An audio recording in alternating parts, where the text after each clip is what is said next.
Budget को समझना है, मतलब the objective of the session is to understand the budget. So मैंने पूरे बजट में जो 6 से 7 पन्ने का जो बजट का ब्रीफ हाइलाइट्स था, इन्फोग्राफिक्स था, वहीं से उठा के मैंने हर एक पेज पे जितने भी कीवर्ड्स चल रहे हैं उसको मैंने उठा के क्वेश्चंस किया। तो मैंने आपको बजट भी बताऊंगा और बजट के साथ साथ बजट के कीवर्ड्स पे एक्सपेक्टेड क्वेश्चंस क्या आ सकता है वो भी बताऊंगा।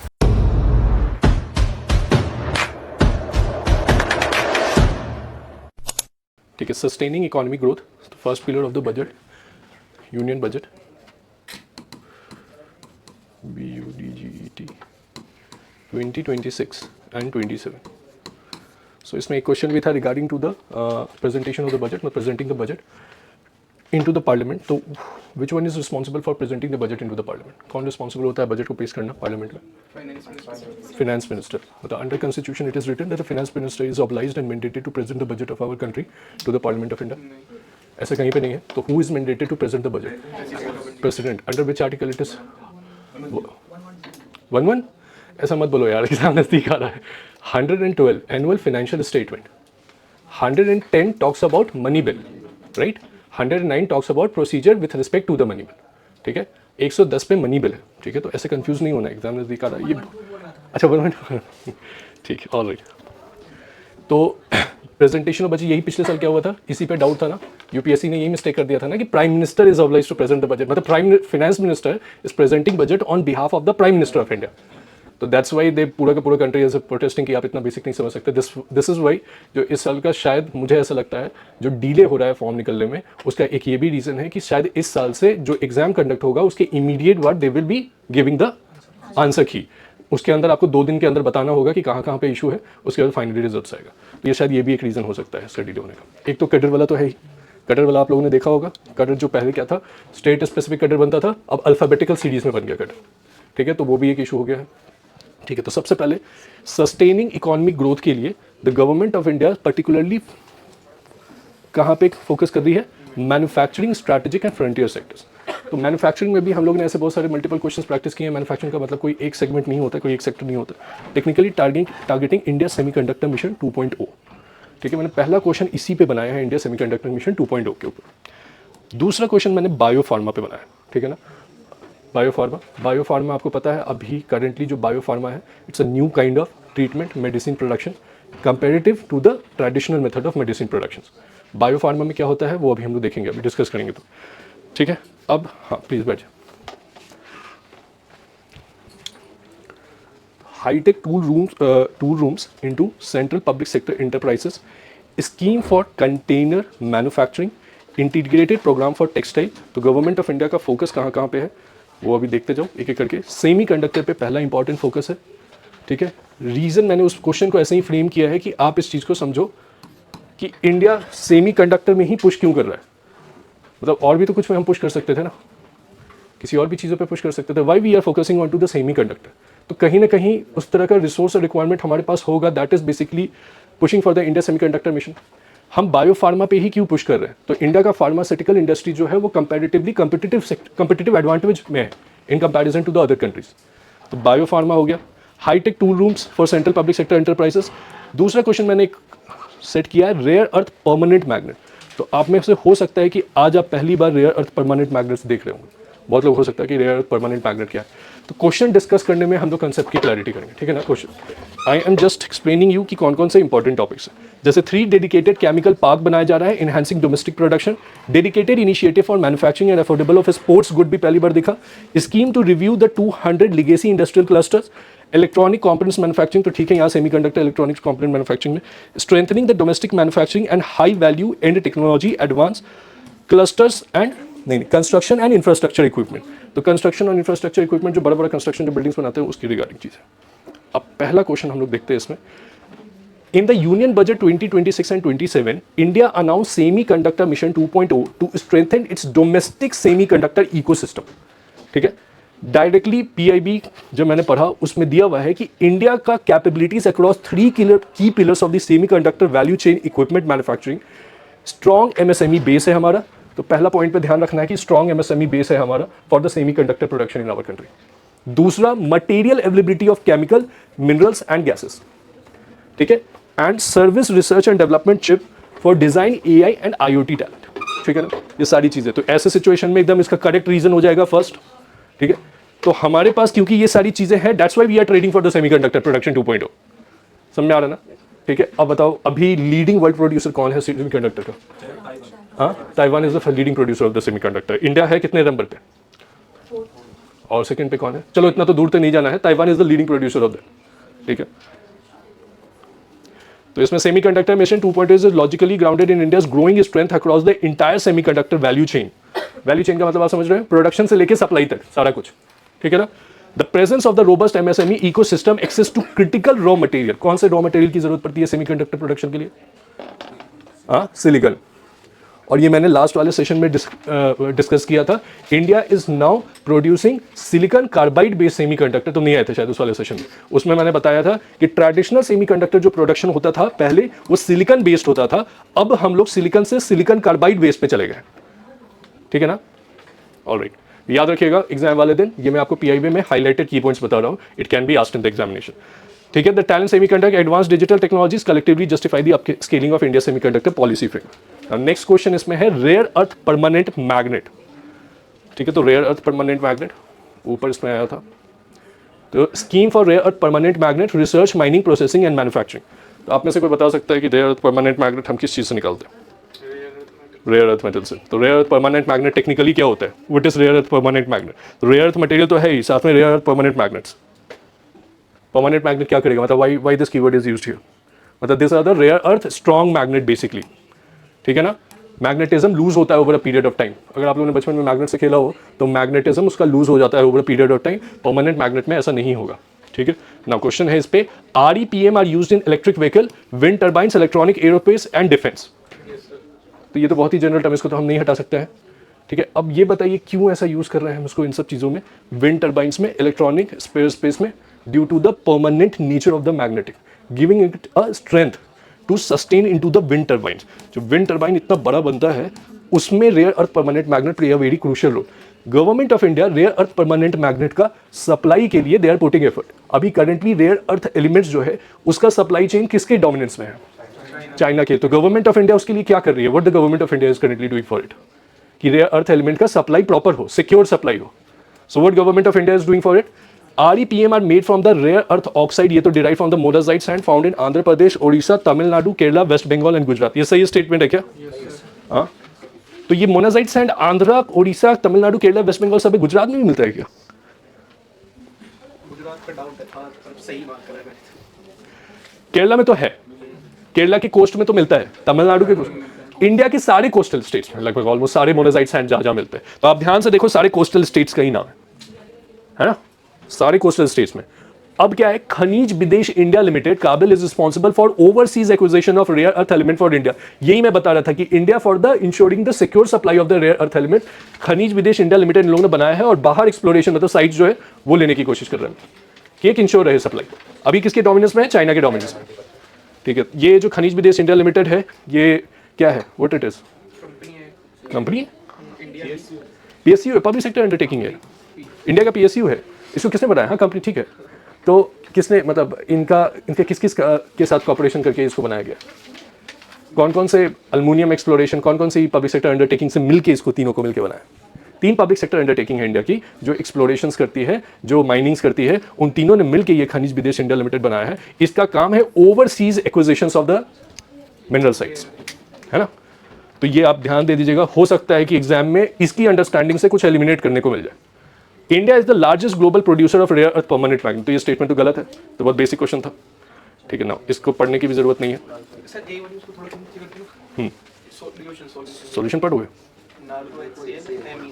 नाल्को HCl एंड MECL है, देख लो इसको फिर।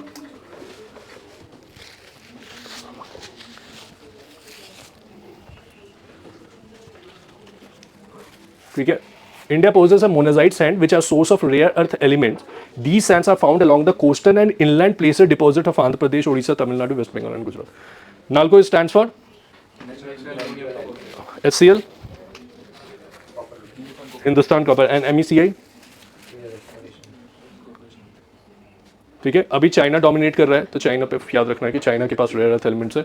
अभी रिसेंटली जो ब्रिक्स का भी समिट हुआ था, ब्रिक्स समिट में भी ये इंडिया ने यही बोला था कि चाइना शुड टेक प्रॉपर मतलब प्रॉपर मेजर्स कि ensuring the supply of the rare earth elements, तो उसके लिए प्रॉपर मेजर्स होना चाहिए, ठीक है। Which of the following statement best distinguishes biopharma from traditional pharmaceutical manufacturing. तो देखो ये बड़ा यूनिक सा कंसेप्ट था, it is also new to me, I was not aware regarding to the biopharma concept. Biopharma is different from the traditional pharmaceutical manufacturing. जो traditional pharmaceutical manufacturing होती है India में, तो वो क्या होता है, ट्रेडिशनल मेडिसिन में क्या करते हैं, सिंथेटिक होता है केमिकल का मोस्ट।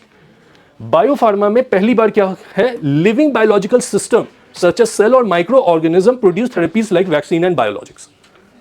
तो उसमें हम लोग क्या करते हैं, लिविंग बायो ऑर्गेनिज्म को यूज करते हैं, ये पता था। ये तो ऑप्शन देख के अगर पता चल गया तो अलग बात है, लेकिन आप मान के चलिए एग्जाम वाले दिन अगर it comes with the more, अगर उसके ज्यादा आ गया, अगर मान लो और डेप्थ में आ गया, तो फिर क्या करोगे। Biopharma industry is boosting in our country, government of India is properly focusing into our budget. मैंने ऊपर ही बजट में आपको दिखाया कि बायोफार्मा पे गवर्नमेंट ऑफ इंडिया फोकस कर रही है, बायोफार्मा शक्ति नाम से। तो आपको बायोफार्मा शक्ति की जगह बायोफार्मा पता होना चाहिए ढंग से, और बायोफार्मा का एप्लीकेशन कहाँ कहाँ होगा ये पता होना चाहिए। अब मुझे ये बताओ कि क्या बायोफार्मा के यूज से, मतलब बायोलॉजिकल लिविंग थिंग्स को यूज करके मेडिसिन बनाया जा रहा है, तो वैसे सिचुएशन में अभी करंटली आपको जानते हैं ऐसा मेडिसिन जिसको बायोफार्मा से ट्रीट किया जा रहा है। इसी से बायोसिमिलर का भी एक कंसेप्ट है, बायोसिमिलर। हाँ, कोविड में वैक्सीन बना था, एक बायोसिमिलर का भी कंसेप्ट है इसमें, जैसे जेनरिक मेडिसिन होता है, जो केमिकल होता है उसका जेनरिक मेडिसिन मार्केट में मिलता है, उसी तरह से बायोफार्मा में बायोसिमिलर, सेम दोनों टाइप का, सेम के लिए बायोसिमिलर यूज करते हैं वर्ड। तो ये एग्जाम में आ सकता है और पीआईबी में काफी था। अब इसमें है कि tax reform to boost the manufacturing sector. तो एक बहुत बेसिक सा क्वेश्चन मैंने बनाया उसमें कि अगर मुझे मैन्युफैक्चरिंग सेक्टर में टैक्स रिफॉर्म मतलब कि बूस्ट करना है मैन्युफैक्चरिंग सेक्टर को, तो क्या करना होगा वैसे सिचुएशन में। तो इसके कीवर्ड देखो, exemption from income tax, provision of safe harbour, deferred duty payment, increase in limit of duty free imports. तो यहाँ पे कीवर्ड्स दिख रहा है, ड्यूटी फ्री इंपोर्ट्स हो गया, तो एक तरह का incentivisation I have to give to the company in order to boost the manufacturing sector. जैसे अगर मैं टैक्स बढ़ा देता हूं किसी कंपनी के ऊपर, तो it is disincentivising that company for the production. In order to incentivise that company we have to reduce the taxes on to that, as well as have to provide subsidy in the matter. उसमें subsidy भी देना होता है और tax भी reduce करना होता है। ड्यूटी फ्री का क्या मतलब है, ड्यूटी फ्री इंपोर्ट करने का क्या मतलब, टैक्स पे लगाते हैं ना, इंपोर्ट्स पे वो नहीं लगाना है। तो इंपोर्ट कर क्यों रहे हैं, मैन्युफैक्चरिंग इंपोर्ट कर क्यों रहा है, किस चीज के लिए इंपोर्ट कर रहा है। इंपोर्ट जो पड़ते हैं ना, यस, वेरी गुड। इनपुट्स जो आता है वो इंपोर्ट अगर इनको करना है तो उस पर हम ड्यूटी फ्री कर देंगे, so that the cost of production will reduce into that. Duty free import to specified input extended, तो ये हो गया हमारा duty free imports to extended. Extension of time for the export, extension of time for the export of final product from the existing 6 months to 1 year, exemption from the basic custom duty, exemption from basic to custom duty on component, exemption from basic custom duty on raw material imported for manufacturing of aircraft parts, regular import with the trusted long standing supply chain to recognize to the risk system and export cargo using electronic sea।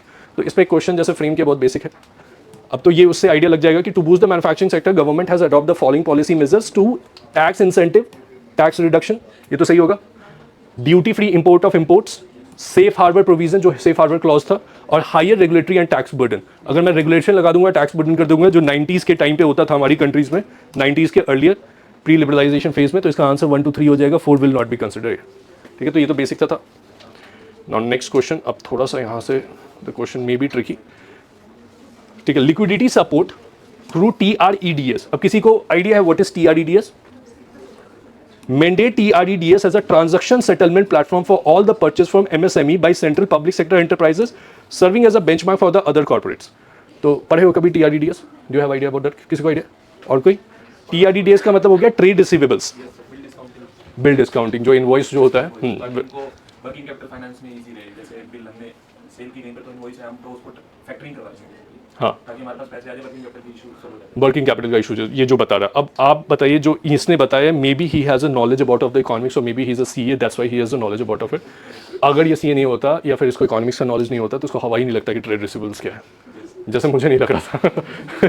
ठीक है, so now what the concept is trade receivables. Technically क्या होता है, what he said कि जैसे micro small sector medium enterprises होती है, मतलब छोटे छोटे इंटरप्राइजेस होती है, वो क्या करती है, गवर्नमेंट को प्रोडक्ट बेचा, पब्लिक सेक्टर अंडरटेकिंग्स को बेचा, किसी कॉर्पोरेट्स को बेचा। Mandate TREDS सिस्टम जो मैं बता रहा था अभी, इसमें बेसिकली क्या है कि Mandate TREDS as a transaction settlement platform for all the purchase of MSME। Technically क्या करती है MSME, जैसे कि MSME सेल करती है प्रोडक्ट गवर्नमेंट को, पब्लिक सेक्टर अंडरटेकिंग्स को और कॉर्पोरेट्स को। ऐसे सिचुएशन में क्या होता है कि corporate public sector undertaking immediately पे नहीं करती है एमएसएमईज को, तो वैसे सिचुएशन में क्या करते हैं एमएसएमई अपने इनवॉइस को इस प्लेटफॉर्म पे डाल देती है, राइट। और इसको क्या करता है फिनेंशियल बैंक, जो बैंक्स होता है, इंटरमीडिएट्स होता है, वो खरीद लेते हैं उसको, इनवॉइसेस को, फिर गवर्नमेंट ऑफ इंडिया बैंक को पे करती है। तो इससे कैपिटल का फ्लो बना रहता है, जो ये बता रहा था अभी कि 90 डेज वेट नहीं करना पड़ेगा एमएसएमईज को। तो ये टीआरईडीएस के अंदर क्या है, liquidity support through the TREDS system. अब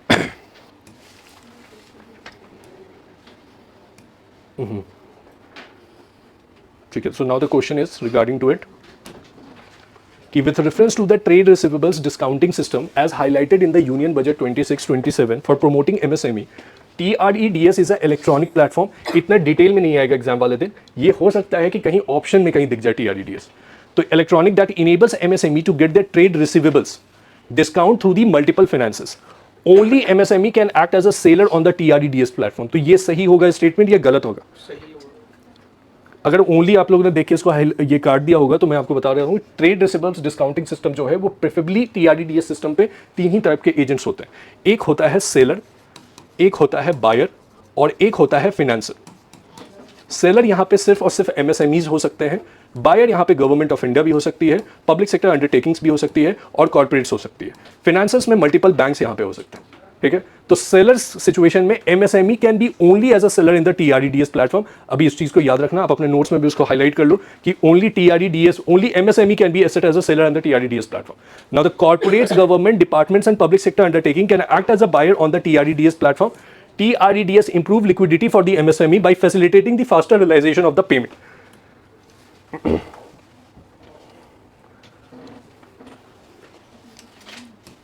इसको क्या करना है अभी, इसको ऊपर करने के लिए चेंज, ठीक है। तो अभी इसमें what are the trade receivables, तो इसको एक बार देखते हैं। इसमें ट्रेड रिसीवेबल्स मतलब trade receivables are payment that MSME are suppose to receive from the buyers like corporate, public sector undertaking and government department after supplying goods and services।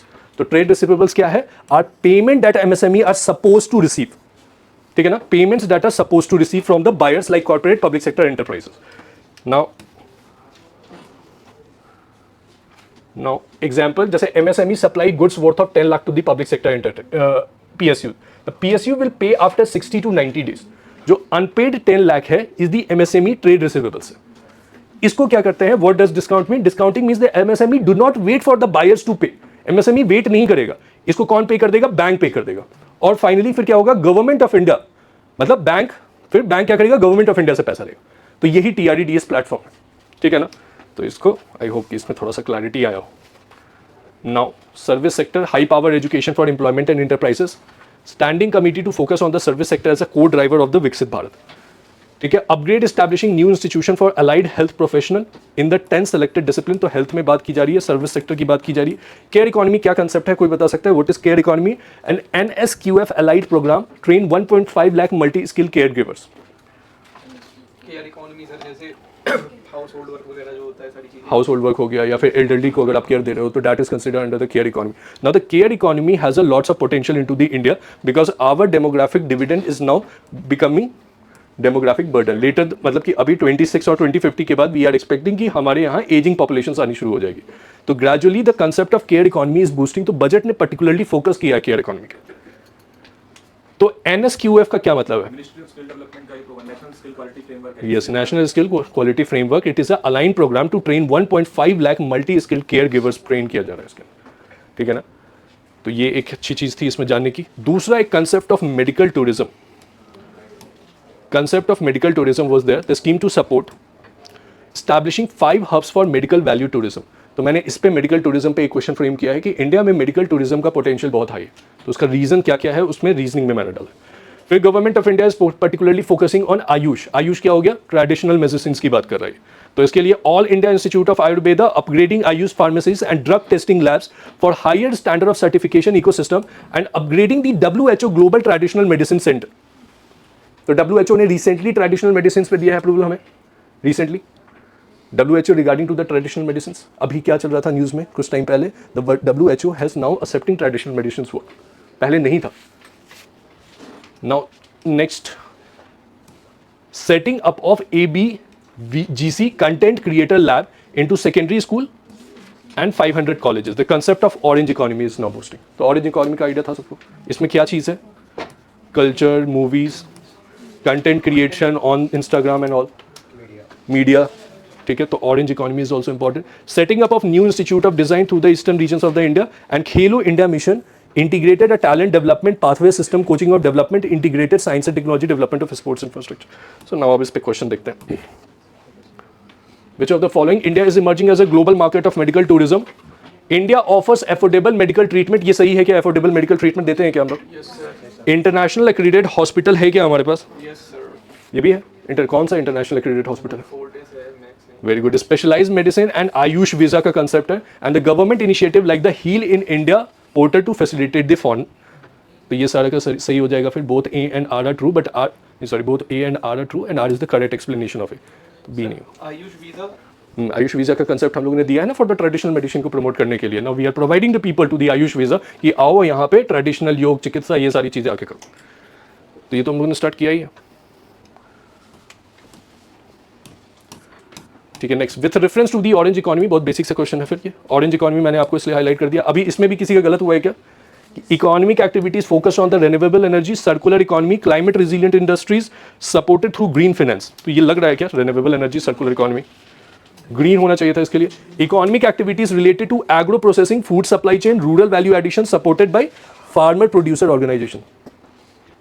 तो ये क्या कह रहा है? Food supply chain, agro processing industries. जैसे orange economy का मतलब ये भी तो हो सकता था कि हम हॉर्टिकल्चर पे फोकस करें, प्रेफरेबली फ्रूट्स, वेजिटेबल, इन सब के लिए. ऐसा दिमाग में आ सकता था ना ऑरेंज इकोनॉमी. ऐसे कितनी कितनी सारी चीज़ें. जैसे ब्लू इकोनॉमी हो गया. Blue economy is particularly focusing to the fisheries and marine के लिए. Economic activities, creativity, culture, art, media, design, knowledge based industry जो अभी करेंटली बहुत ज़्यादा चल रहा है, इंस्टाग्राम एंड ऑल. ठीक है. Now, with reference to the Khelo India mission announced in the budget to 2026-2027, Khelo India mission aims to transform India sports sector over the next decade through systematic talent development, capacity building, and promotion of sports and good manufacturing. ये है क्या? Yes sir. यही कर रहे हैं हम लोग. The Khelo India mission is primarily promotes hosting international sports event in the India. तो ये भी तो करेंगे ना? No, primary नहीं होगा. अरे प्राइमरीली हटा दो यार. अब बताओ, खेलो इंडिया मिशन प्रमोट कर रहा है hosting international sports events in India? हाँ, एनीवन? आप बताइए क्या लग रहा है आपको? नहीं होना चाहिए. रीजन क्या है इसका? खेलो इंडिया मिशन का प्राइम फोकस है डोमेस्टिक पे, इंटरनेशनल पे है ही नहीं अभी. ठीक है.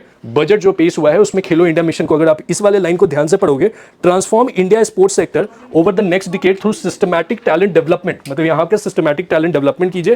कैपेसिटी बिल्डिंग का मतलब हो गया स्पोर्ट्स इंफ्रास्ट्रक्चर बनाइए, मतलब ट्रेनिंग दीजिए, ये सारी चीजें दीजिए. उसके बाद promotion of sports goods manufacturing. अभी ऊपर हम लोग देखे थे ना गुड्स मैन्युफैक्चरिंग, उसमें था.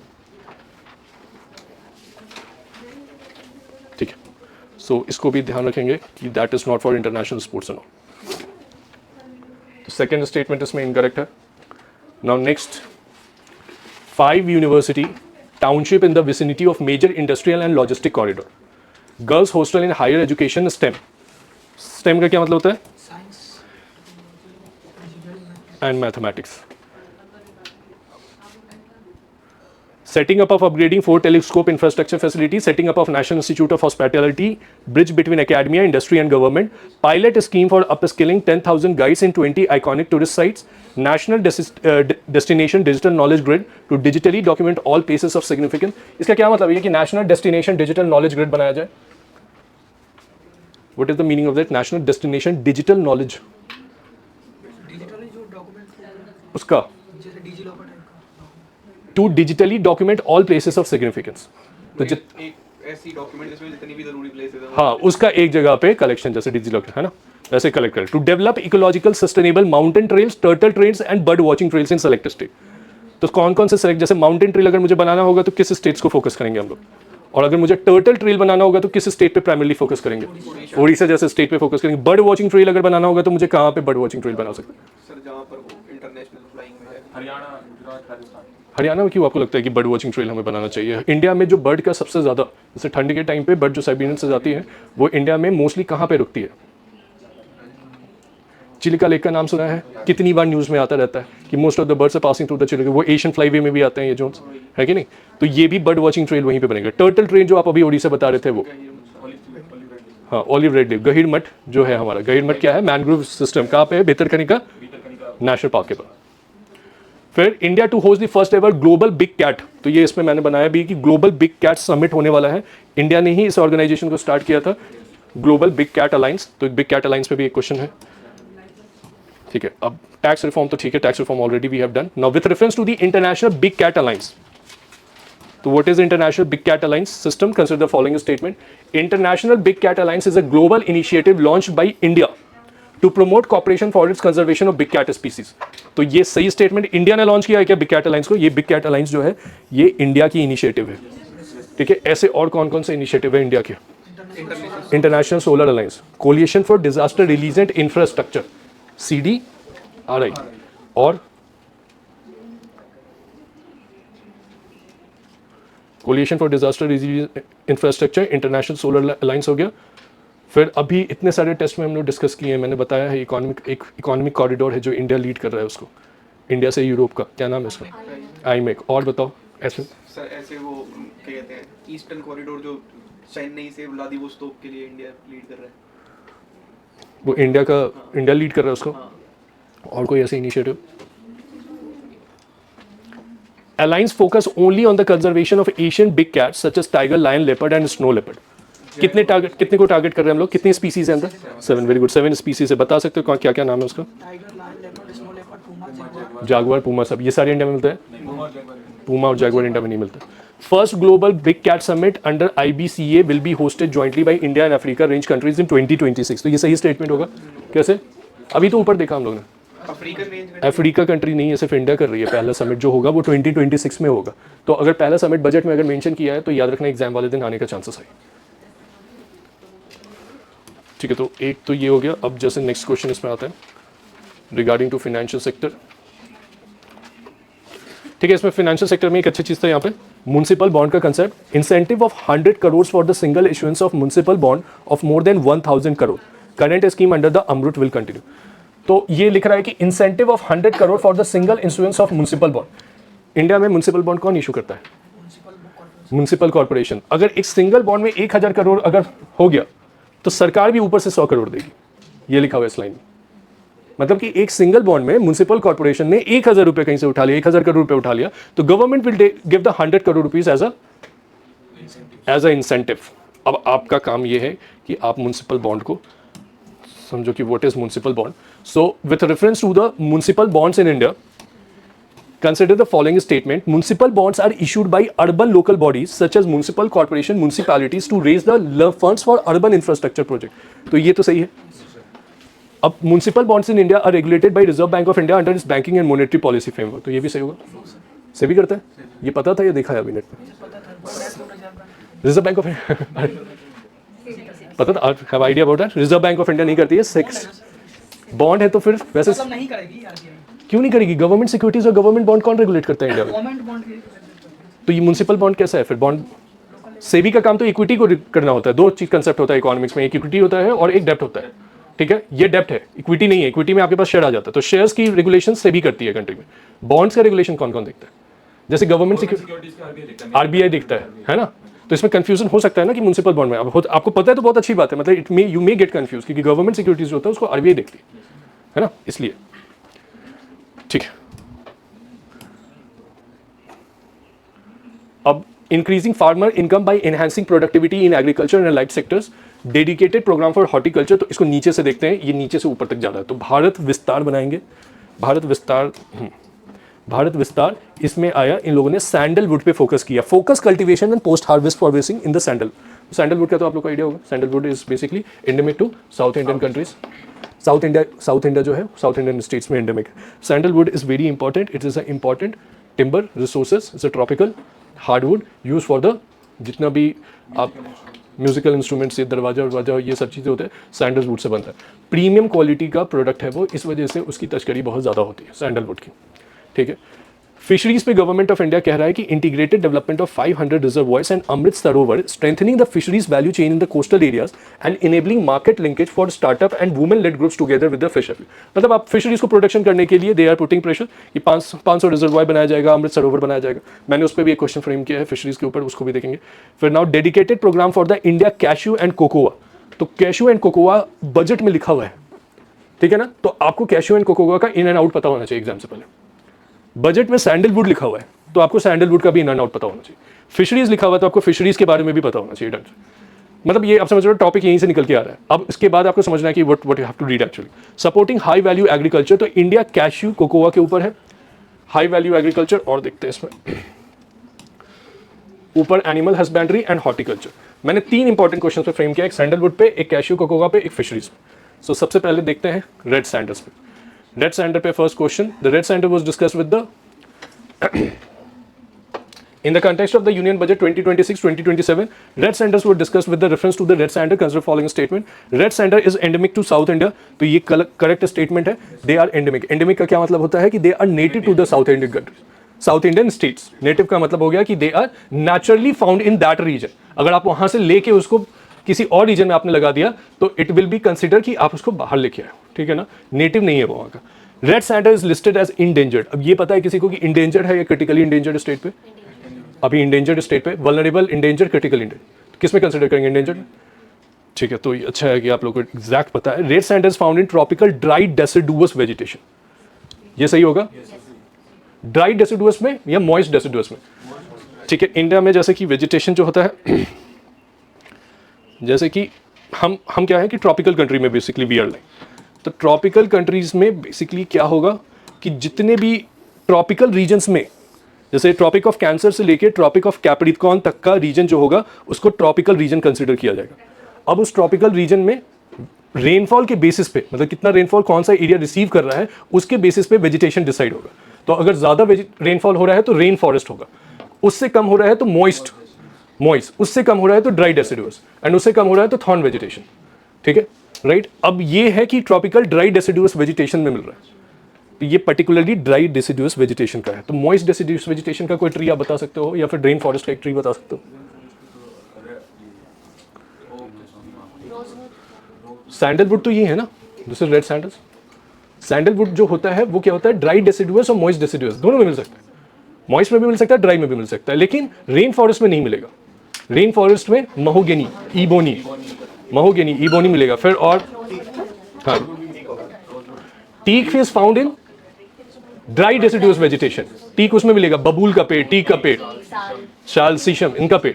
तो ये आपको नोट्स में बनाना पड़ेगा। Rhododendron will be found in two, चिनार का पेड़, रोहोडेंड्रॉन का पेड़, ये कहाँ पे मिलेगा? मोन्टेन वेजिटेशंस में। तो रोहोडेंड्रॉन एल्पाइन में मिलेगा, ठीक है। चिनार का पेड़ आप समझ रहे हो किसको बोल रहा हूँ मैं? मैपल सुना है? मैपल के पेड़ को हिंदी में चिनार का पेड़ बोलते हैं। तो जो आप मूवीज अगर देखते होगे तो मैपल के ही पेड़ को चिनार कश्मीर में बोला जाता है, चिनार का पेड़। मैपल का पेड़ की खास बात क्या है? ब्रॉड लीव्स होता है। ये सब कंसेप्ट पढ़ा है ना, ब्रॉड लीव्स, ये सारी, तो वो एकदम ध्यान से पढ़ना होगा। एग्जाम वाले दिन थोड़ा सा भी मिस्टेक हो सकता है, ब्रॉड लीव्स का भी क्लैरिटी होना चाहिए। फिर निडल लाइक लीव्स कहाँ पे मिलता है, किस साइड पे मिलता है। हालांकि इतने डिटेल में क्वेश्चंस नहीं आए हैं, बट आप अगर डिटेल में करेंगे तो कॉन्फिडेंस आ जाएगा एग्जाम वाले, है ना, ठीक है। ये सही हुआ था कि ड्राई डेसिडुअस में रेड सैंडल्स में नहीं? ओके, वेरी गुड,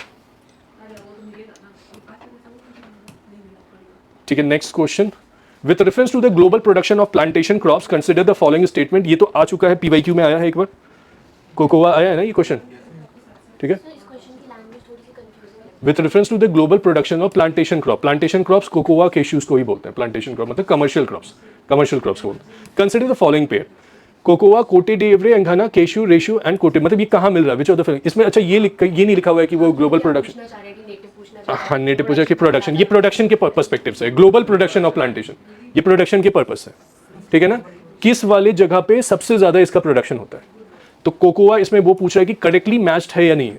तो कोकोआ का प्रोडक्शन सबसे ज्यादा वर्ल्ड में कोटे डी इवरे और घाना में ही प्रोडक्शन होता है। और केशू नट का भी जो प्रोडक्शन है वर्ल्ड में सबसे ज्यादा कहाँ पे होता है? इंडिया और कोटे। ये आप सही कर सकते हो क्योंकि ये दोनों कीवर्ड बजट में मेंशन है, केशू और कोकोआ। ऊपर ही मैंने दिखाया ना, अभी बजट वाले हाईलाइट में था, दोनों मेंशन था। तो आप ये तो चलो आपको पता है क्योंकि ये 2024 के पीवाईक्यू में था। ये कैसे पता चलेगा? केशू भी था 2024 के पेपर में, वो उसमें एंडेमिक पूछा हुआ था, केशू, पपाया एंड सैंड। तो मतलब आप देख रहे हो ना कि कहाँ से ये सब कीवर्ड बजट्स में जो चलता रहता है। मेरी गवर्नमेंट का फोकस जिन ट्रीज पे है वो पर्टिकुलरली वही प्लांटेशन क्रॉप्स है, वही आते हैं एग्जाम। Getting my point? अब ये बताइए आप, केशू, कोटे डेवरे और घाना, मतलब यहाँ इंडिया में मिलेगा कि नहीं मिलेगा? प्रोडक्शन इसका ज़्यादा है कि नहीं यहाँ पे? सबसे पहले आप, अगर ये नहीं समझ में आता है तो सबसे पहले हम ये समझेंगे कोकोआ जो है वो बेसिकली किस तरह के क्लाइमेटिक कंडीशन पे होता है। तो उसके लिए हमें hot and humid climatic condition की ज़रूरत होती है। Hot and humid climatic condition. Hot and humid climatic condition आप समझ रहे हो. हॉट एंड ह्यूमिड का मतलब what is the meaning of hot and humid climatic condition. Sir temperature होना चाहिए, ह्यूमिडिटी होनी चाहिए, वो नहीं होना चाहिए, रेनफॉल भी होना चाहिए और इक्वेटोरियल का. रेनफॉल. ह्यूमिड मतलब बेसिकली ह्यूमिडिटी होनी चाहिए. हॉट का तो मतलब हो गया कि temperature would be high. Humid का मतलब होता है कि थ्रू आउट द रेनफॉल. अगर हम वो क्लासिफिकेशन देखें तो 30 डिग्री से 45 डिग्री की. हाँ ठीक है, मतलब इक्वेटर वाले रीजन पे बात करो ना. ठीक है, hot and humid climatic condition. तो जैसे मान लो अगर याद नहीं आता एग्जाम वाले दिन, तो कोकोआ कोटे डिवरे घना जो है वो बेसिकली इक्वेटर वाले ही रीजन में लाई करता है. तो मैं इसको रूल आउट करने से पहले 2 बार सोचूंगा कि ऐसे नहीं कि आंख बन के गलत कर दूंगा. अगर मुझे पता है कि hot and humid climatic condition है तो मैं इसी को टिक करूंगा. ठीक है ना. कोटे डिवरे में भी केशू का सबसे ज्यादा प्रोडक्शन है, क्योंकि केशू का भी climatic condition hot and humid ही है टेक्निकली. केशू प्रोडक्शन जो होता है, केशू मतलब ये जो क्या बोलते हैं हिंदी में उसको, काजू, उसका प्रोडक्शन जो है वो भी hot and humid climatic condition required. तो कोटे डिवरे इसके लिए भी सही है. India was a confusing, but the interesting thing to know is that the first leading producer of the world of the cashew nut is Cote d'Ivoire and the second leading producer is India. And after that Malaysian, south east Asian nations आते हैं. ठीक है ना. तो ये हाँ, Vietnam भी है. ठीक है, तो this is also interesting. So now going ahead with the next question. India has recently become the world leading producer of the fisheries and aquaculture. False है? China leading producer India नहीं है. ये rice का बनाया अभी. China है. अभी तो कितने नंबर पे हम लोग फिशरीज प्रोडक्शंस में हैं? सेकंड. Very good. सेकंड पे प्रोडक्शन है, फर्स्ट पे चाइना है. लेकिन स्टिल हमारा प्रोडक्शन बढ़ा है कंपैरेटिवली अगर हम देखें प्रीवियस ईयर से. So we have resulted into more production comparing with respect to the last year, but still the China is taking the first position. Now what is the reason behind that? The government of India is promoting fisheries sector through initiatives such as Pradhan Mantri Matsya Yojana, National Fishery Policy and Sustainable Fishing Practices and Measures. तो ये statement तो सही है, but ये statement गलत है. India is not the leading producer of that. Exam वाले दिन इतना easy question रहता है पेपर में, ज़्यादा टफ नहीं रहता, इतना easy रहता है. वो एग्जाम के उसमें प्रेशर में हो सकता है कि मिस्टेक हो जाता है. तो एग्जाम के प्रेशर में there was a very simple question. It was written that कि इंडिया यूएसए एप्पल इंपोर्ट नहीं करती है. आया था ना 2025 में. अब उसमें भी लोगों ने मिस्टेक कर दिया कि वो सही मान लिया कि इंडिया एप्पल. ये कैसे हम पूरी तरह से श्योरिटी से कह सकते हैं कि इंडिया नहीं इंपोर्ट करती है. इंडिया में कुछ लोग ऐसे भी तो हैं. अभी ना हम लोग ने गिनी कोएफिशिएंट पढ़ा था, उसमें था ना कि 1% of the countries population is basically have 40% of the countries wealth. तो जिनके पास 40% हमारा वेल्थ है, उनको मन नहीं करेगा यूएस के एप्पल खाने का. How can it be possible? Is a very basic logic. You don't need to read it anywhere. कि आप वहाँ पे ये अगर सोचना शुरू कर दो कि ऐसा मैंने कहीं पढ़ा नहीं है, तो मैं तो इसको मानूंगा नहीं. You need to understand analytical skill आपको वहाँ पे डेवलप लगाना होगा, तब भी जाके उससे होगा. ठीक है. नाउ नेक्स्ट इज, ठीक है, ये प्रधानमंत्री फिशरीज योजना तो हो गया. अब आते हैं इंफ्रास्ट्रक्चर पे.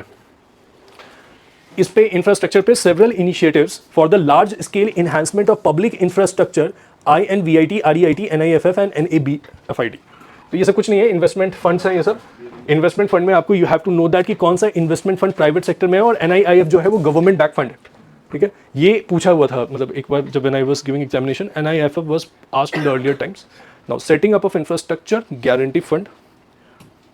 तो इसके अंदर इंफ्रास्ट्रक्चर को प्रमोट करने के लिए गवर्नमेंट ऑफ इंडिया क्या कर रही है, इंफ्रास्ट्रक्चर डेवलप करने के लिए क्या कर रही है. तो setting up of infrastructure risk guarantee fund to provide prudently calibrated partial credit guarantee to lenders.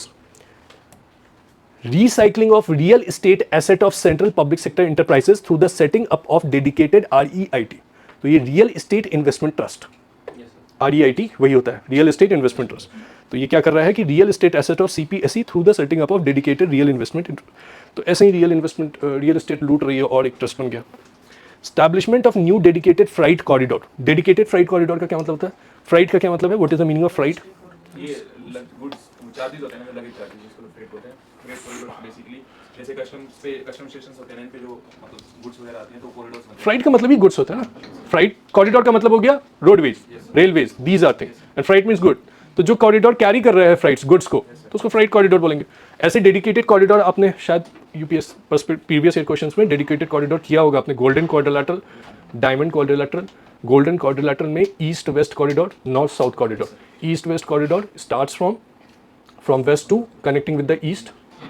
East west corridor में अगर फ्राइट नहीं लिखा हुआ है, पब्लिक कॉरिडोर, फ्राइट भी ऐसे जाएगा. ठीक है. ईस्ट वेस्ट कॉरिडोर कहाँ से कहाँ कनेक्टेड है? गुजरात में पोरबंदर से असम के, जोर से बोलो, सिलचर तो सही बोल रहे हो, कॉन्फिडेंस नहीं क्या, जो सिलचर ही है, एग्जाम में क्या लिखा हुआ था उसमें, तिनसुकिया डिस्ट्रिक्ट ऐसे करके लिख के दे दिया था एग्जाम में और मिस्टेक हो गया था, मैंने वो क्वेश्चन रिपीट भी किया यहाँ पे टेस्ट सीरीज मल्टीपल टाइम। ठीक है, north to south corridor connecting कहाँ से, कन्याकुमारी टू एकदम एग्जैक्ट लोकेशन आपको पता है, क्वेश्चन में आया है ना, देखो मैं आपको बता दे रहा हूँ कैसे क्वेश्चन पूछा गया था। उसमें पहला क्वेश्चन का फर्स्ट स्टेटमेंट था east west corridor connecting which city to which city. Second उसमें था कोलकाता टू कनमिंग, उसमें बनारस लिखा हुआ था, कोलकाता टू कनमिंग कॉरिडोर अभी जो बना रहे हैं हम लोग, कोलकाता इंडिया में है और कनमिंग किस स्टेट में है। और थर्ड म्यांमार, इंडिया का जो म्यांमार से ट्राइलेटरल हाईवे वो कहाँ से था, मोरे था मणिपुर में, and it was connecting the Thailand. तुम ही तो पूछ रही थी उस दिन साक्षी, थाईलैंड कौन सा प्लेस पे था, किस लोकेशन पे, थाईलैंड मोरे टू, थाईलैंड के कौन सी जगह पे, चियांग माई ऑप्शन में था, लेकिन एक्चुअली उसको कनेक्ट किससे किया जा रहा है वो बताओ, वो मैंने डिस्कस भी किया। चियांग माई याद है, हम लोगों ने डिस्कस भी किया था। चियांग माई तो ऑप्शन में था। कोलकाता से कनमिंग, आप ये कौन से कॉरिडोर की बात कर रहा हूं मैं, कोलकाता टू कनमिंग, क्या नाम है इस कॉरिडोर का, BCIM corridor, Bangladesh China India Myanmar corridor, Kolkata to Kunming, ये सब किया है ना आप लोगों ने प्रैक्टिस। मोरे टू थाईलैंड, ये कौन से कॉरिडोर की बात कर रहा हूं मैं, सारा का सारा कालादान मल्टी मॉडल प्रोजेक्ट नहीं, Kaladan is connecting the Kolkata to Sittwe port in Myanmar, फिर सितवे पोर्ट से फिर ऊपर है, पूरा मैं प्रैक्टिस करना पड़ेगा, ऐसे तो सब कुछ भूल गया, तो नोट्स बनाना होगा आपको पूरा का पूरा। ये क्वेश्चंस आए हैं इसलिए मैं बता रहा हूँ। और कॉरिडोर देखो दिख रहा है ना यहाँ पे, ऐसे डेडिकेटेड फ्लाइट कॉरिडोर, ये सारी चीजें लिखी रहती। कोलकाता टू कनमिंग क्या है, Moreh to Thailand, Moreh to Chiang Mai वाला रीजन क्या है, कौन सा कॉरिडोर है, फिर ये नॉर्थ वेस्ट कॉरिडोर क्या है, पर्टिकुलरली किस लोकेशन से किस लोकेशन पे है, you have to see that. Establishment of new dedicated flight corridor connecting Dankuni in the east to Surat in the west, कहाँ पे है Dankuni, where is Dankuni. 20 new national waterways, हाँ दखुनी देखे अभी नेट पे some 20 new national waterways connecting material rich mineral rich industrial centre and port. अब मैंने सीधा ये देखा कि कीवर्ड में नेशनल वाटरवेज दिखा मुझे और मैंने एक क्वेश्चन फ्रेम कर दिया। ठीक है, एक इंपॉर्टेंट इसमें कीवर्ड दिखा है मुझे, development of integrated east coast industrial corridor. ठीक है, अब क्वेश्चन पे आते हैं कि व्हाट इज नेशनल वाटरवेज। तो आप लोग में से मुझे बताना कि नेशनल वाटरवेज के रिगार्डिंग आपको कितना, तो पहले तो national investment and infrastructure fund, National Investment and Infrastructure Fund, consider the following statement. The National Investment and Infrastructure Fund is a government-anchored investment platform in which Government of India holds 49% of equity, while the remaining equity is held by the global institutional investors. तो ये सही है, National Investment Infrastructure Fund। कुछ idea है इस चीज़ का? National Investment Infrastructure Fund जो है वो government-anchored investment platform है। It's a government-backed platform। ठीक है, इक्विटी इसमें 49% ही है गवर्नमेंट ऑफ इंडिया, 51% नहीं है। ठीक है, while the remaining equity is held by the global institutional investor. तो ये सही है कि अदर ग्लोबल इंस्टीट्यूशनल इन्वेस्टर्स जो होते हैं उनका फंड है। आप बता सकते हैं what is global institutional investors क्या होता है? जैसे फॉरेन इंस्टीट्यूशनल इन्वेस्टर्स होता है और फॉरेन पोर्टफोलियो इन्वेस्टर्स होता है, FPIs और FIIs होता है। एक और होता है FDIs। FDIs में पूरा मैनेजरियल कंट्रोल हम ले लेते हैं। इंस्टीट्यूशनल इन्वेस्टर्स और पोर्टफोलियो इन्वेस्टर्स में एक वर्ड का बस डिफरेंस बताओ। FDI नहीं, FDI तो सबको पता है कि मैनेजमेंट कंट्रोल्स होता है, उसमें मैनेजमेंट आपने पूरा स्टेक ही ले लिया, पूरा ओनरशिप आ गई उसके बाद। FPI और FIIs में बताइए डिफरेंस। FPI में कंपनी करती है और FII में कोई इंस्टीट्यूशन होता है वो फंड को कनेक्ट करके इन्वेस्ट करते हैं, और मतलब मेनली, और FII डेब्ट में इन्वेस्ट करते हैं। FII डेब्ट में इन्वेस्ट करते हैं और FPIs मोस्टली इक्विटी में करते हैं, थ्रू शेयर मार्केट से अभी से। और क्या डिफरेंस हो सकता है? और कोई आइडिया जिससे पढ़े हो? अब इकोनॉमिक्स कर रहे होगे, FPI FIIs में भी डिफरेंस होता है। ठीक है, एक पोर्टफोलियो इन्वेस्टर है और एक इंस्टीट्यूशनल इन्वेस्टर। इंस्टीट्यूशनल इन्वेस्टर्स के नाम से लग रहा है कि ऑर्गेनाइज वे में इन्वेस्टमेंट कर रहा होगा वो। ठीक है, और पोर्टफोलियो इन्वेस्टमेंट में अनऑर्गेनाइज कोई भी लगा हुआ है उसमें। हाँ, शॉर्ट टर्म इन्वेस्टमेंट्स होता है, लॉन्ग टर्म, हाँ कभी भी जा सकती है पोर्टफोलियो इन्वेस्टमेंट, स्टेबल मनीज़म। तो ये आपको ध्यान से पढ़ना है, इस पे क्वेश्चन मैंने बनाया FPIs पे, वहाँ पे भी डिस्कस करेंगे। तो national investment infrastructure fund is headed by prime minister of India as the chairperson of its governing council. तो ये प्राइम मिनिस्टर हेड करता है नेशनल इन्वेस्टमेंट इंफ्रास्ट्रक्चर फंड को। जैसे मान लो कि यहाँ पे दिया 49% इक्विटी है, इसका काम इंफ्रास्ट्रक्चर मतलब मार्केट से पैसा उठाना और इंफ्रास्ट्रक्चर में इन्वेस्ट करना। ठीक है ना, मार्केट से पैसा उठाना और इंफ्रास्ट्रक्चर में इन्वेस्ट करना। ये रोल किसके हाथ में है? ये रोल किसके हाथ में होना चाहिए? कौन सी मिनिस्ट्री के हाथ में होना चाहिए? फाइनेंस मिनिस्ट्री में। फाइनेंस मिनिस्ट्री में, तो फाइनेंस मिनिस्ट्री में होगा तो फाइनेंस मिनिस्टर को हेड करना चाहिए टेक्निकली, है कि नहीं? प्राइम मिनिस्टर कर सकता है इसको, कुछ आइडिया? ये फाइनेंस मिनिस्टर कोई थी ये क्वेश्चन आ चुका है एग्जाम में, ठीक है? थोड़ा सा फैक्चुअल जैसा है, टेक्निकली अगर हम लोग थोड़ा सा दिमाग इसमें लगाएं तो national investment infrastructure fund basically क्या करेगी, पैसा लेगी मार्केट से और उसके बाद इंफ्रास्ट्रक्चर डेवलपमेंट पे पैसा लगाएगी। इंफ्रास्ट्रक्चर डेवलपमेंट में जो पैसा लगाते हैं वो लॉन्ग टर्म होता है, शॉर्ट टर्म नहीं होता। तो मार्केट से आप पैसा उठा के लॉन्ग टर्म इन्वेस्टमेंट कर रहे हो, ये टेक्निकली फाइनेंस मिनिस्ट्री के पास ही रहेगा, ये प्राइम मिनिस्टर इसको हेड नहीं करेगी, ठीक है ना? तो ये गलत हुआ था, सही हुआ था, मतलब तुक्का मार, ठीक है? तो NIFF is not headed by the Prime Minister. It is a professionally managed investment platform. Recent meeting of its governing council has been chaired by Union Finance Minister. तो ये यूनियन फाइनेंस मिनिस्टर इसको देखती है। आपको अभी पता चल गया नेशनल इन्वेस्टमेंट इंफ्रास्ट्रक्चर फंड, अब आपको ध्यान रखिएगा, ठीक है? अब नेक्स्ट क्वेश्चन मैंने नेशनल वाटरवेज इन इंडिया पे सेट किया है। National waterways in India consider following Under the National Waterways Act 2016, a total 111 waterways have been declared as a national waterways in India.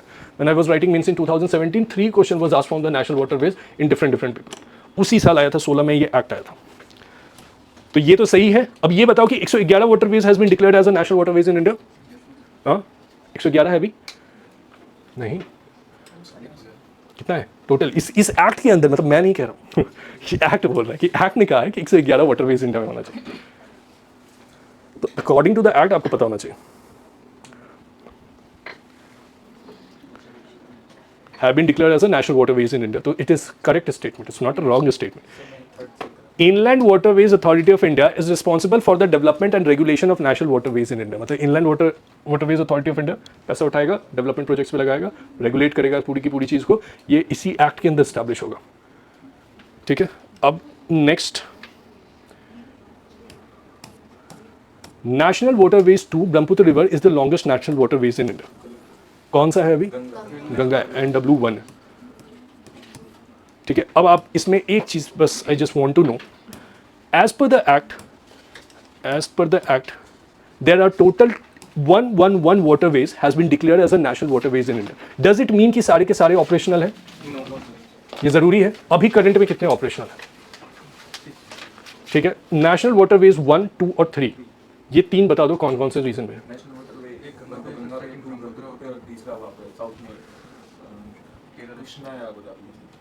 Krishna Godavari में नहीं है, केरला में बैक वाटर्स में है ना नेशनल वाटरवेज नंबर 3, केरला में बैक वाटर। जो आप लोग इन सब चीज़ों को ज्योग्राफी में नहीं पढ़ रहे हो ठीक है प्रणव, ये सारी चीज़ें ज्योग्राफी के पेपर में, Indian geography people and economy में ट्रांसपोर्टेशन वाले चैप्टर में आपको सारे नेशनल वाटरवेज जा जाके पढ़ने, 1, 2, 3, NW1, W2 and W3।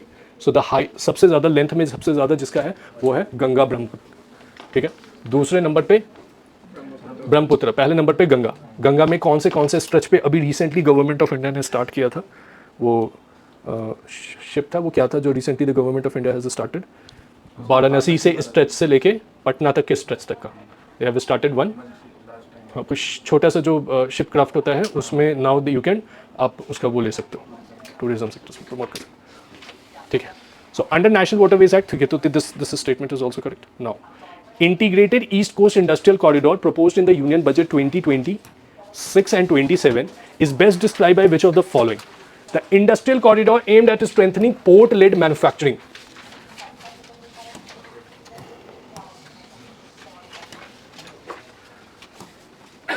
The industrial corridor aimed at strengthening port-led manufacturing along the eastern coast under Sagarmala project with Visakhapatnam as a main hub. Industrial corridor under Purv Uday initiative that built upon the East Coast Economic Corridor and Vijay Chennai Industrial Corridor with Durgapur as a keynote.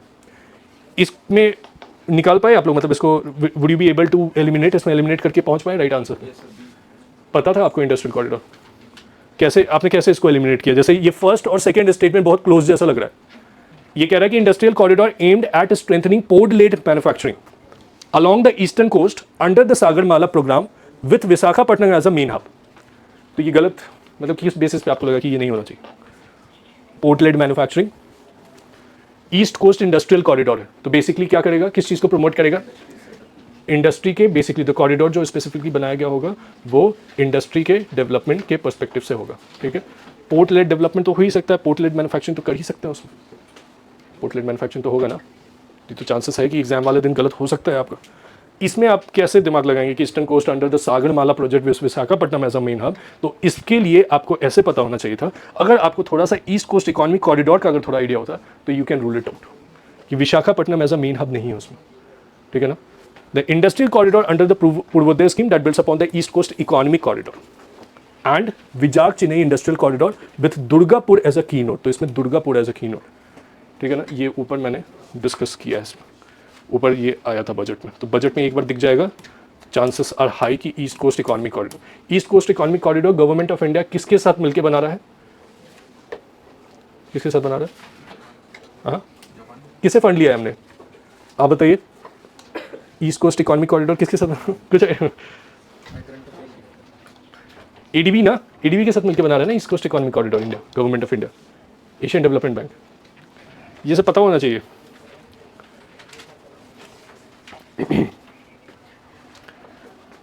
दोनों अलग अलग चीज था, एक east coast industrial corridor था, एक east coast economic corridor था। ध्यान दे रहे हो, मैं दोनों अलग अलग चीज बोला, दोनों अलग अलग कॉरिडोर है, एक इंडस्ट्रियल कॉरिडोर है, एक ईस्ट कोस्ट इकोनॉमिक कॉरिडोर है, तो दोनों ही डिफरेंट है। ईस्ट कोस्ट इकोनॉमिक कॉरिडोर क्या है, जैसे ये इंडिया का मैप है,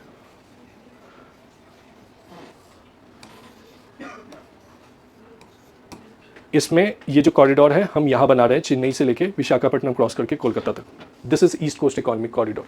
इसके ऊपर इंडस्ट्रियल कॉरिडोर ऊपर से बना हुआ है, सुन में आया ना, this is what government of India is doing.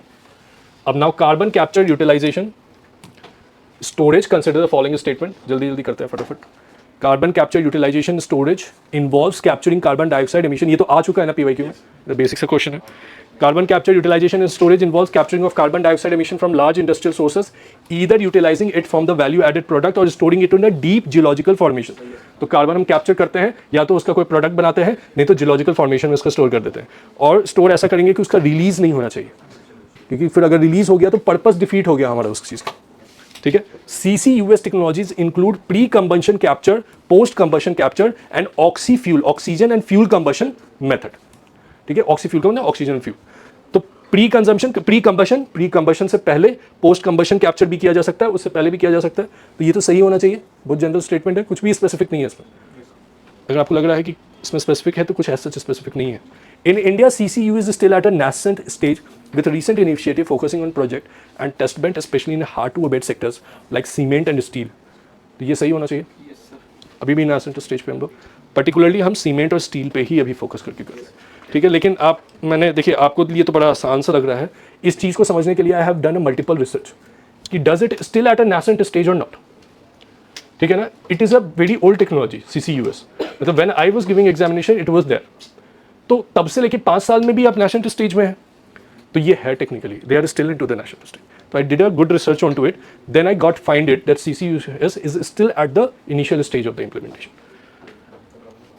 ठीक है। तो this is about the CCUS, ये भी ऊपर था बजट में, ठीक है ना, बजट से ही उठाया मैंने इसको। पीपल सेंट्रिक डेवलपमेंट, इसके अंदर दिव्यांगजन कौशल योजना, तो ये बजट में दिख गया दिव्यांगजन कौशल योजना, तो आपको थोड़ा सा आइडिया होना चाहिए। Building a strong care ecosystem, care economy, जो अभी हम लोग पीछे भी देखे, care ecosystem. Training of 1.5 lakh multi skill care giver, self help entrepreneur का कंसेप्ट प्रमोट कर रहे हैं, जैसे सेल्फ हेल्प ग्रुप होता है।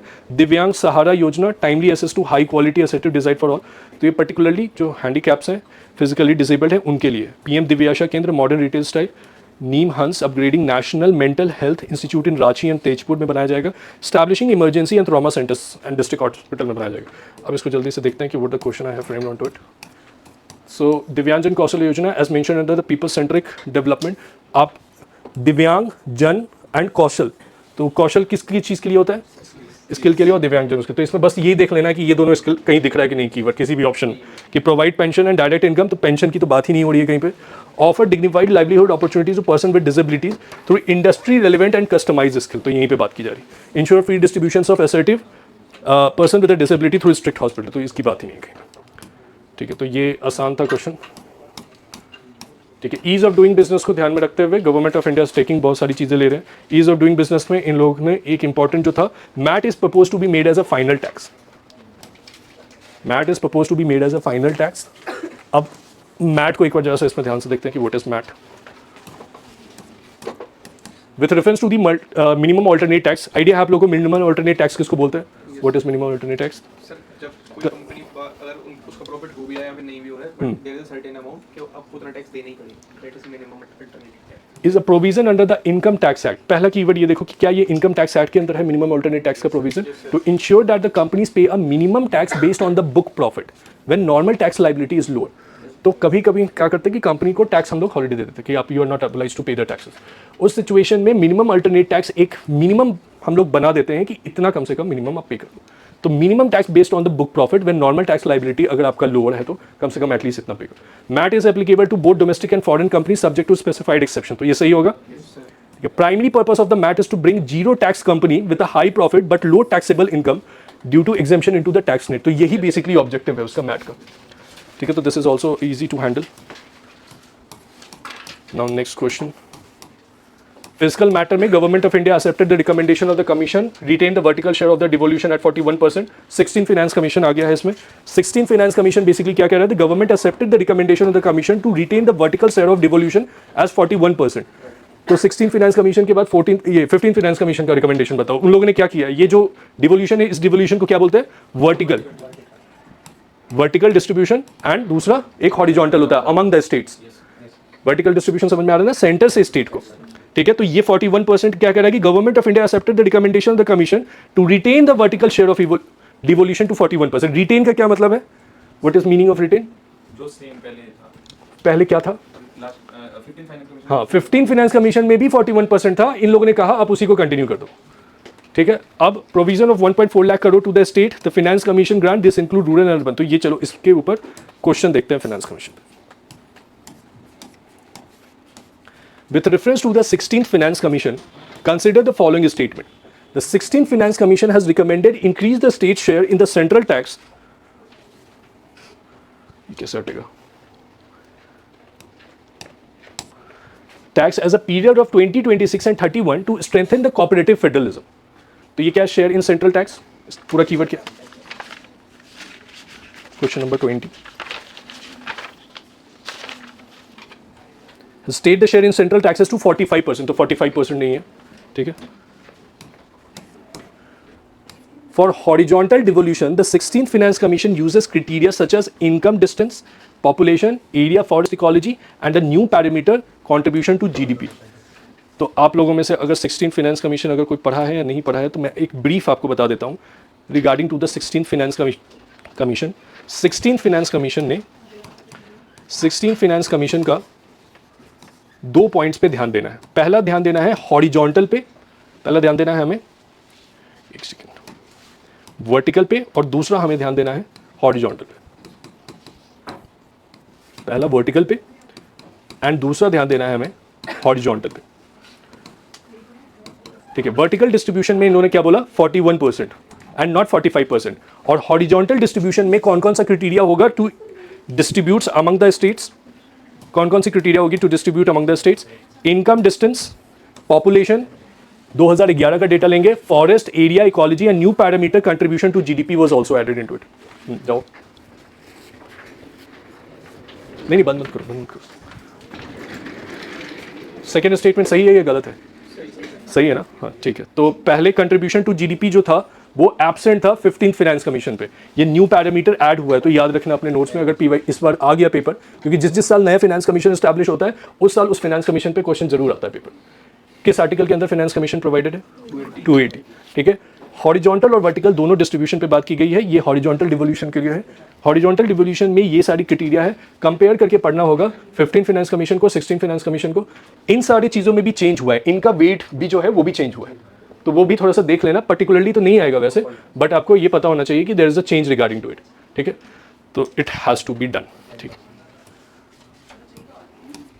So now next question, with reference to the debt to GDP ratio in India, consider the following statement. तो debt to GDP का क्या मतलब होता है कि GDP का कितना प्रतिशत हिस्सा आपने डेप्ट उठा रखा है। तो डेप्ट कौन कौन लेता है? सेंट्रल गवर्नमेंट भी लेती है और स्टेट गवर्नमेंट भी लेती है, ठीक है। तो स्टेट गवर्नमेंट को कितना अलाउड है और सेंट्रल गवर्नमेंट को कितना अलाउड है, that you have to check. तो FRBM एक्ट के अकॉर्डिंगली अभी कितना percent the state can take and कितना percent the central government can take? 40 and 20। तो total percentage can be 60% of the total GDP, ठीक है ना। ये सब आप लोगों को पता था जो ये बता रहा है, ठीक है, तो ये कैसे पता चलेगा जब आप PYQ प्रैक्टिस करोगे। तो डेब्ट टू GDP रेशियो पे ये डायरेक्टली क्वेश्चन जो है ये PYQs में आ चुका है। मैं ईयर भी आपको बता देता हूँ, 2018 में आया ये क्वेश्चन। मैंने इस क्वेश्चन को थोड़ा सा चेंज कर दिया है बस क्लैरिटी के लिए कि द डेब्ट to GDP ratio indicates the total outstanding public डेब्ट of a government as a percentage of the countries gross domestic product. Basic है, ये तो पता चल गया। Now financial year 2025-26 the government central government डेब्ट two ratio is higher than that of the state and combined general government डेब्ट exceed 80% of the GDP। ये line सही है कि सेंट्रल गवर्नमेंट का जो डेब्ट है वो स्टेट के कंपैरिजन से ज्यादा है, बट कंबाइंड अभी 80% तो नहीं है। 80% है, इससे ज्यादा है, कितना है?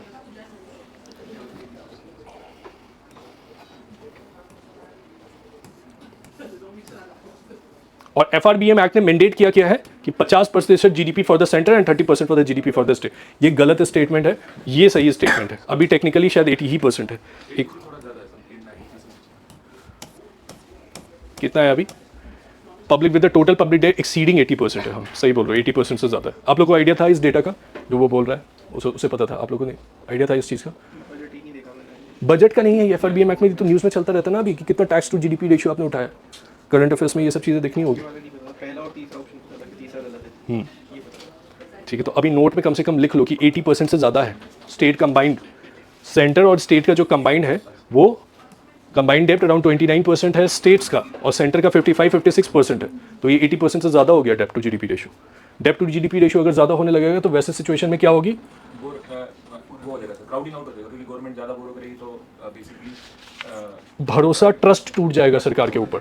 ठीक है, इन्वेस्टमेंट नहीं आएगी इंडिया में, लोग पैसा नहीं लगाएंगे कंट्रीज में, फिर हमारी रेटिंग्स भी डाउन होनी शुरू हो जाएगी। वो भी है सर, BB माइनस, BBB-। नहीं, अभी रेटिंग इंप्रूव हुआ है। हम लोग लास्ट जो करंट अफेयर्स डिस्कशन किए थे उसमें रेटिंग्स हमारा स्लाइटली इंप्रूव किया है।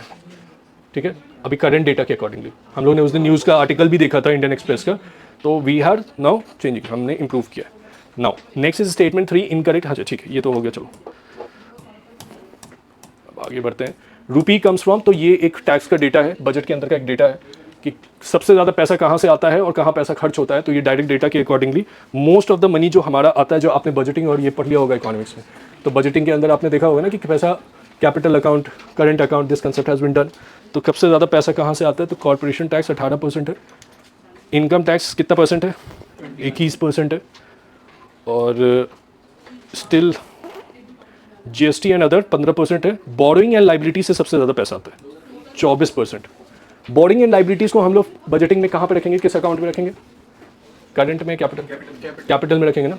ज़्यादा से ज़्यादा पैसा हम लोग बोरो कर रहे हैं। कॉर्पोरेशन टैक्स को हम लोग कहाँ पे रखेंगे, और इनकम टैक्स को हम लोग कहाँ पे रखेंगे, किस अकाउंट पे रखेंगे? पूछ रहे, बता रहे हो? इनकम टैक्स रेवेन्यू रिसिप्ट्स में आएगा, रेवेन्यू रिसिप्ट्स में आएगा, और ये कॉर्पोरेशन टैक्स रेवेन्यू रिसिप्ट्स में आएगा, कस्टम्स रेवेन्यू रिसिप्ट्स में आएगा। नॉन डेप्ट कैपिटल रिसिप्ट, नॉन डेप्ट कैपिटल रिसिप्ट कैपिटल रिसिप्ट में आएगा। GST एंड अदर टैक्सेस कैसे डिफरेंस ये पकड़ रहा है, कैसे ये बता पा रहा है फटाफट? सर जो आ रहा है रेवेन्यू, वो रेवेन्यू रिसिप्ट्स में आएगा। तो ये भी तो पैसा ही आ रहा है, नॉन डेप्ट कैपिटल रिसिप्ट भी तो पैसा आ रहा है। नॉन डेट कैपिटल रिसिप्ट जो है ये वो है हमारे कैपिटल का जो आ रहा है, कैपिटल से आ रहा है जो लॉन्ग टर्म बेसिस पे है। हाँ। रेवेन्यूज किसको कंसिडर किया जाता है? जो डे टू डे ट्रांजैक्शन चलता रहता है। तो जितने भी टैक्सेस हम ले रहे हैं वो डे टू डे ट्रांजैक्शन है ना, ये है कि नहीं? कैपिटल में थोड़ी आएगा, तो लॉन्ग टर्म पे इंटरेस्ट जैसे अगर पे कर रहा है या फिर इंटरेस्ट हमें वापस आ रहा है तो it will be considered revenue receipt, revenue expenditure. अगर हम रिसीव करें तो रेवेन्यू रिसिप्ट को देखिए, पे करने को रेवेन्यू एक्सपेंडिचर, रेवेन्यू एक्सपेंडिचर। ठीक है ना, जिसके ऊपर लाइबिलिटी इंपोज ना हो। रेवेन्यू कैपिटल में कहाँ क्या हो जाएगा कि if I am taking a money from the capital, जैसे बोरोइंग कर रहे हैं तो ये लाइबिलिटी है ना टेक्निकल। हो जाएगी तो कैपिटल। तो अब इस ये डेटा आपके लिए बहुत इंपॉर्टेंट है। अगर आप इस चीज़ को अभी नहीं समझ पा रहे हो तो आपको बाद में ये चीज़ समझ में आएगा कि ये जो मैंने आपको चार्ट दिखाया, this is very important chart for you, very important. ये बाद में आपको रियलाइज होगा कि मैंने दिखाया था ये चार्ट आपको। अब क्या होगा कि इसकी अंडरस्टैंडिंग से क्वेश्चन वहाँ बन जाएगा एग्जाम वाले में। ठीक है ना। Now as per the union budget 2020 arrange the following source of union government receipt in descending order of their contribution. तो पहला कैसे? बोरोइंग, फिर income tax, corporation and GST and other. Borrowing का कितना था? 24%। इनकम टैक्स कितना था? Corporation 18। ठीक है, तो इतना तो आप पकड़ लिए। It is a favourite question of Kapuria sir who was teaching in economics in Vajiram.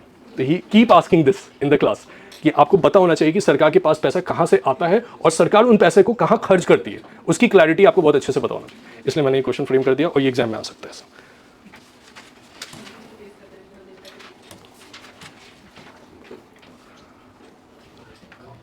ठीक है। नाउ डेफिसिट ट्रेंड भी इसमें एक मैंने बनाया है, डेफिसिट ट्रेंड का भी आप ये डेटा इसमें देख लो कि how the deficit trend is. तो फिजिकल डेफिसिट क्या हो रहा है, ग्रेजुअली वी आर डाउन कर रहे हैं, ठीक है। Revenue deficit is also gradually declining. Now my question is what कि FRBM एक्ट ने क्या टारगेट दे रखा है हमें, 4.5% FRBM act fiscal deficit 4.5%, revenue deficit अब रिमूव कर दिया, रेवेन्यू डेफिसिट हटा दिया है। FRBM एक्ट में क्या कितना है, 4.5% for the physical deficit. When it was enacted उस टाइम पे कितना था, तो तब 3% था, 3% था फिजिकल डेफिसिट और 0% था रेवेन्यू डेफिसिट, ठीक है। 0.5 escalation. Later due to the Covid के एंट्री के बाद वी हैव इनलार्ज कि हमने 3 से 4.5% कर दिया। तो आप अब इस देखो कि 4.30 पे तो हम लोग ऑलरेडी पहुंच ही गए। तो ना जो क्वेश्चन मैंने फ्रेम किया है उसको अगर ध्यान से देखते हैं, the recent physical trend both physical deficit and revenue deficit show a declining pattern, ये तो सही है। As a percentage of GDP from 2020, 23 and the fiscal concept, under FRBM framework, the government has reduced the fiscal deficit to below 4.5% of the GDP. ये सही है, इतना ही है ना, reduce the fiscal deficit below 4.5% of the GDP, इस पे ध्यान देना है 4.5%। याद रहेगा ना आप लोगों को FRBM Act के अंदर, the questions can be asked from the FRBM Act. Which committee was established regarding to the FRBM Act? जिनका रिकमेंडेशन था कि 4.5% आप कर दो, कोविड का फेज आ गया। एनके सिंह कमेटी थी ना, उन्होंने ही बताया था ना ये चीज़।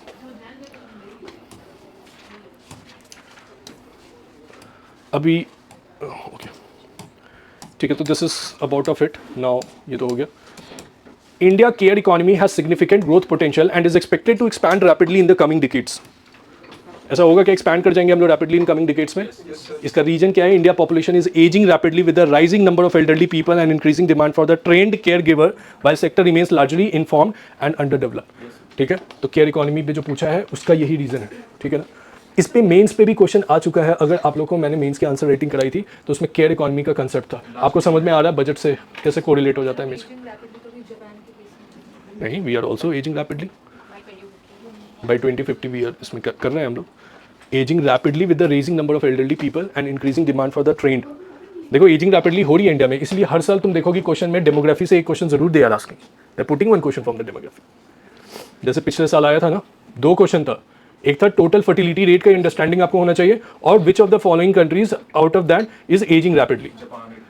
हाँ, तो ये बजट में चल रहा है, आपको कोरिलेशन समझ में आ रहा है ना कि घूम फिर के एग्जाम में क्वेश्चन यहीं से आने वाला है, फिर से इस साल भी इसी से क्वेश्चन आएगा। Now going ahead with the next question, assertion reason as per the unit budget 2026 the turtle train, तो आसान इजी क्वेश्चन है, आगे बढ़ जाते हैं फिर इसको छोड़ देते हैं।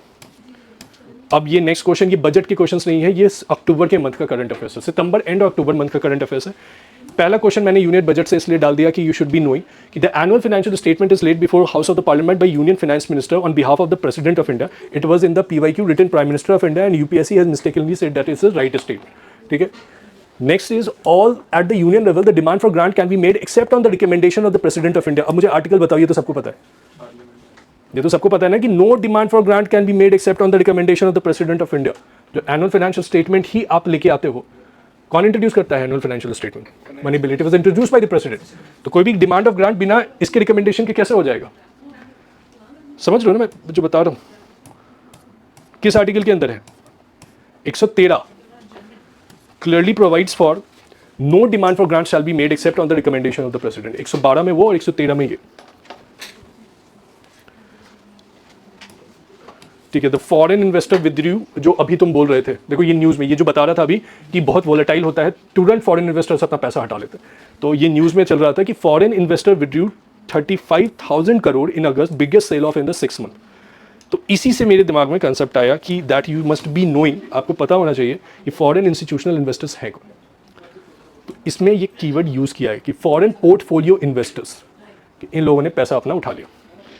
अब जरा सा देखते हैं क्या है क्वेश्चन फिर कि with reference to the foreign portfolio investment, consider the following statement: foreign portfolio investment can investors can invest in Indian securities indirectly through participatory notes। Idea है आप लोगों को? जैसे फॉरेन पोर्टफोलियो इन्वेस्टर्स जो होते हैं, फॉरेन पोर्टफोलियो इन्वेस्टर्स जो होते हैं can invest in Indian securities. तुम क्या बोल रहे थे उस टाइम पे कि they can not invest in to Indian securities और गवर्नमेंट व्हाट इन्वेस्ट कर सकते हैं, मेनली इक्विटी में करते हैं, मेनली इक्विटी में करते हैं। तो they can invest in to the Indian securities indirectly through participatory note. मतलब directly they will not be investing, they will be investing through the participatory note. Directly भी कर सकते हैं। डायरेक्टली करते हैं पार्टिसिपेट। डायरेक्टली कर सकते हैं, लेकिन वो चाहेंगे तो इनडायरेक्टली उनको अगर इन्वेस्ट करना है तो पार्टिसिपेटरी नोट का, पी नोट्स जिसको बोलते हैं हम लोग इकोनॉमिक्स में, इसको क्या बोलते हैं? पी नोट ये डेरिवेटिव इंस्ट्रूमेंट है सर। हाँ, नेगोशिएबल इंस्ट्रूमेंट्स, डेरिवेटिव इंस्ट्रूमेंट्स, इसी में पढ़ना होता है कि without registering themselves directly with the Indian regulator, आपको इंडियन रेगुलेटर में रजिस्टर नहीं करना है। तो ये सही हुआ था आपका, मैं ये PYQ पूछा हुआ क्वेश्चन है, बट ये ऐसे नहीं पूछा हुआ था, वो सिंपली पूछा हुआ था कि दे वांट टू इन्वेस्ट, तो अगर उनको इन्वेस्ट करना है तो फिर उनको क्या करना होगा, तो पी नोट्स का सहारा देना। ना the foreign portfolio investment does not involve managerial control over the investing company, जो बता रहे थे there is a difference between FDI, FPI and FIIs। तो अगर ये फॉरेन पोर्टफोलियो इन्वेस्टर्स कर रहा है तो does not involve in manager control कब आएगा? FDIs जब होगा तो आ जाएगा। हालांकि अगर इसमें ये भी देखा है कि somewhere it is written into there कि 10% का भी इन्वेस्टमेंट कर देते हैं तो they may get a manager 10% limit equity में, कि 10% के अराउंड FPIs अगर इन्वेस्टमेंट कर दिया तो that will be consider as a कि उसके FDI का रीजनिंग लेने लगेंगे। ठीक है ना? आप लोग, मैं जो बता रहा हूँ आप समझ रहे हो ना? Yes sir. मतलब आधा अधूरा नहीं समझ में आना चाहिए, आए तो पूरा समझ में आ जाए। 10% का मतलब जैसे मेरे दिमाग में अब तक ये था कि उसको 51% करना पड़ेगा FDI लेने के लिए, बट ऐसा नहीं है टेक्निकली, 10% है। ठीक है ना? Foreign portfolio investors in India are regulated by security exchange board of India. तो ये तो सही स्टेटमेंट, सिक्योरिटी एक्सचेंज बोर्ड ही देखता है जितने भी इन्वेस्टमेंट इक्विटीज सब होता है, SEBI इसको देखता है। ठीक है ना? तो आई होप कि थोड़ा सा आइडिया होगा, आया होगा। अब मेरा ऑब्जेक्टिव था आपका अटेंशन ड्रॉ करना FDI, FPI और FIIs पे। तो अब आप कम से कम नेक्स्ट टाइम जब आप पढ़ोगे कंटेंट अपना, तो you will be focusing on the FDI, FPI और FIIs क्या होता है, you may get a more clarity on to it. So now स्वस्थ नारी सशक्त परिवार अभियान, ये ऐसा स्टार्ट किया नरेंद्र मोदी ने, स्वस्थ नारी सशक्त परिवार। तो अगर नारी स्वस्थ रहेगी तो सशक्त परिवार अभियान स्टार्ट हो गया। अब इसमें इन लोगों ने कुछ नहीं किया है, दे व्हाट दे डिड कि इसके अंदर नारी सशक्त परिवार अभियान will deploy more than 1 lakh health camps across Ayush आरोग्य मंदिर। तो ये 1 लाख हेल्थ कैंप्स बना के उनको अवेयर करने का ही प्रोग्राम है। ये 1 महीना चला और बंद हो गया अक्टूबर में। ठीक है? अवेयर कर दिया और वो हो गया। ठीक है? उसका पर्पस फुलफिल हो गया and they have and this programme.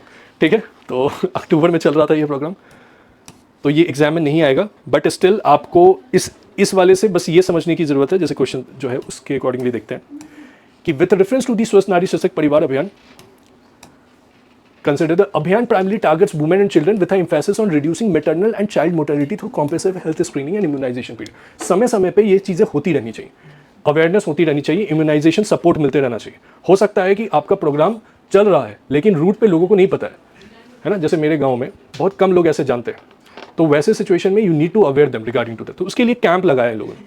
One of the key objective of the अभियान is to conduct large scaled health camp.